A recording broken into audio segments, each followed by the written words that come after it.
लाडकी बहीण योजना याचा तुमच्या विजयात मोठा वाटा आहे. 2100 रुपये करण्याची तुम्ही घोषणा केली होती. तो निर्णय साधारणतः कधीपर्यंत होणार? आणि दुसरं, आता एक अशी चर्चा सुरू आहे की 1500 जेव्हा दिले तेव्हा स्क्रुटिनी कोणतीही झाली नव्हती.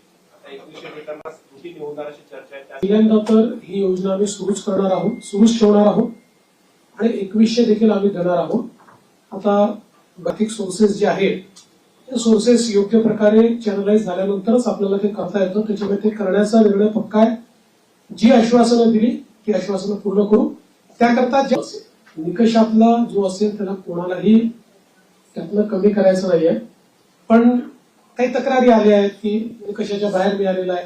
जसं आपल्याला ऍपरंटली या योजनेमध्ये काही ज्यांना आपण निकष ठरवलेले आहेत त्या निकषाच्या बाहेरच्या आमच्या बहिणी मिळाल्या तर त्याचा पुनर्विचार होईल. पण सरसकट काही पुनर्विचार वगैरे